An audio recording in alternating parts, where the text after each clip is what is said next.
ရိတ်စာလက်ရိတ်စာရာသီဖွာအတွက်3ရက်စာအဟောအများစုအတွက်အဟောဖြစ်ပါတယ်မိမိအတွက်တီးတန့်လို့ရင်3လစာ6လစာပိုက်ပါ3ည9 4ပစ်တိ3ည5ခုနှစ်133ကနေ PDF ဖိုင်နဲ့ပို့ပေးပါတယ်8ရက်16ခုတည်းစောလာပညာရေးနဲ့ပတ်သက်တဲ့အားထုတ်မှုတွေမှာကံတရားရဲ့ထောက်ပံ့မှုကြောင့်အောင်မြင်ပါလိမ့်မယ်မိခင်ရဲ့ချမ်းမာရေးကောင်းမွန်နေပြီးမိခင်စီကနေအထူးဂရုစိုက်မှုကိုရရှိပါလိမ့်မယ်ငွေကြေးဝင်လန်းတွေကအသင်းအဖွဲ့သို့မဟုတ်ထူးခြားတဲ့အလုပ်ကရပါလိမ့်မယ်ကိုရဲ့2016ခုတည်းစောလာဥပဒေရေးရာစာချုပ်စာတမ်းများလက်မှတ်ထိုးရမှာကိုယ့်ဘက်ကအကျိုးရှိမည်အချိန်ပါခရီးဝေးသွားလာရတတ်ပြီးအဲ့ဒီခရီးကနေလူမှုဆက်ဆံရေးအသစ်တွေကိုရရှိလာပါလိမ့်မယ်ကိုယ့်ရဲ့စီမံခန့်ခွဲမှုကြောင့်ငွေကြေးအခက်အခဲတွေကိုဉာဏ်နဲ့ကျော်လွှားနိုင်ပါလိမ့်မယ်ဒီကာလမှာသားသမီးယတနာလိုလားသူများအတွက်ထူးခြားသောမင်္ဂလာသတင်းများကြားရတတ်ပါတယ်သားသမီးတွေရဲ့ပညာရေးအတွက်ပျော်ရွှင်စရာအစီအစဉ်ကောင်းများပေါ်လာပါလိမ့်မယ်ကိုယ့်ရဲ့အောင်မြင်မှုကကိုယ့်ရဲ့စိတ်ထားဖြူစင်မှုအပေါ်မှာမူတည်ပါလိမ့်မယ်စိတ်သက်မကြဘဲဆွေးရှိရှိရင်ဆိုင်ရင်နောက်ဆုံးမှာပုံမခိုင်မာတဲ့ဘဝကိုရရှိပါလိမ့်မယ်ခရီးသွားလာရမှာစာရွက်စာတမ်းတွေ့တာမှမဟုတ်ဘူးကွန်ပျူတာပျောက်ရှာတတ်လို့တတိထားပါဝါသနာပါတဲ့စာပေတို့မဟုတ်နည်းပညာအလုပ်တွေမှာထူးချွန်ပါလိမ့်မယ်လူမှုပတ်ဝန်းကျင်မှာအားလုံးကချစ်ခင်ရတဲ့မြင့်မြတ်သူတစ်ဦး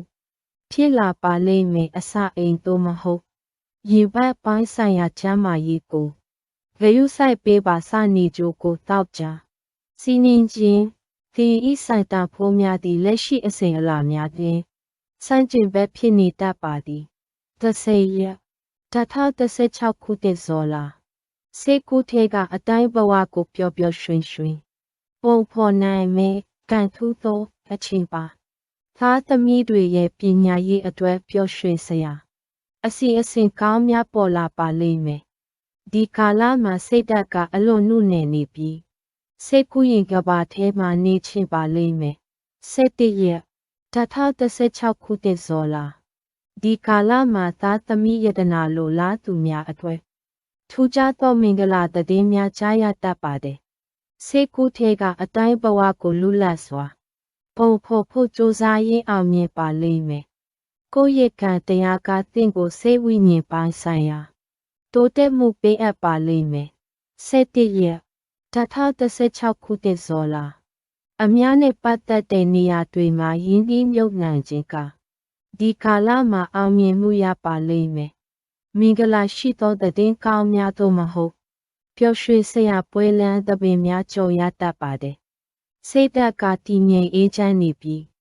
လောကဓာတ်ကိုအေးဆေးစွာရင်ဆိုင်ပါလိမ့်မယ်လူမှုရေးဖြတ်ကိုရဲ့တာဝန်တွေကိုပဲအဓိကထားပြီးလှုပ်ဆောင်နေမယ့်အချိန်ပါအကျွေးကိစ္စတွေသို့မဟုတ်ဥပဒေရေးရာအငြင်းပွားမှုတွေမှာကြည်နိုင်ခြင်းကအကျိုးရှိပါလိမ့်မယ်စီးပွားရေးမှာအခွင့်အရေးသစ်တွေကိုလက်လူမခံပဲဖန်ဆုပ်နိုင်ပါလိမ့်မယ်ကိုရင်စွမ်းဆောင်ရည်ကိုအစွမ်းကုန်ထုတ်ပြရမည်စိတ်ခေါ်မှုတွေကြုံရတတ်ပါတဲ့ခွဲစိတ်ကုသမှုဒါမှမဟုတ်ကျမ်းမာရေးပြန်လည်ပြုပြင်မှုတွေမှာကံတရားကကူညီပါလိမ့်မယ်အရင်ကမသိမြတ်ခဲ့တဲ့သူတွေရဲ့သတင်းကိုကြားရပြီးစိတ်အနေနဲ့ထုတ်ရှားရတတ်ပါတဲ့စိတ်ထဲမှာဘဟုတုတရမည်နေရာတွေကိုခရီးသွားခြင်းစိတ်ရှိပါလိမ့်မယ်ဆရာသမားကောင်းတွေသူတော်စင်တွေနဲ့တွေးဆုံရပြီးစိတ်အေးချမ်းမှုရရှိပါလိမ့်မယ်မိခင်တို့မဟုတ်အမျိုးသမီးကြီးကဲသူတွေစီကနေနှွေးထွေးတဲ့မေတ္တာနဲ့လက်ဆောင်များ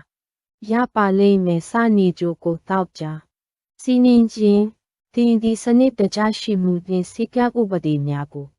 ထိသက်မြတ်နိုးနေပြီးတာဝန်ဝတ္တရားများကိုတန်ဖိုးထားလေးစားစိတ်ဖြစ်ပေါ်နေပါလိမ့်မည်73ရက်2016ခုတည်းစောလာအိမ်တောင်ဖက်သို့မဟုတ်မိဖက်များ၏ကျမ်းမာရေးအတွက်အနည်းငယ်ပူပန်ရတတ်ပါတယ် လူမှုရေးဖြတ်ကိုရဲ့ကျမ်းမာရေးကိုပဲအဓိကထားပြီးလှုပ်ဆောင်ရမည်အချိန်ပါကိုရဲ့ပုံစံကတက်ကြွလန်းဆန်းနေပြီးလူအများကြားမှာထင်ရှားနေပါလိမ့်မယ်14ရက်2016ခုနှစ်ဇော်လာကိုရဲ့ဉာဏ်ပညာကသူတစ်ပါးအတွက်ပါအကျိုးရှိစေမယ့်လမ်းညွှန်မှုတွေ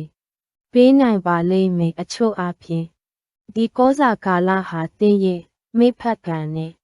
အများကြီးညိုချီပါကိုရဲ့စကားပြောဆိုမှုကချို့တာအေးချမ်းပြီးလူချစ်လူခင်ပေါ်များပါလိမ့်မယ်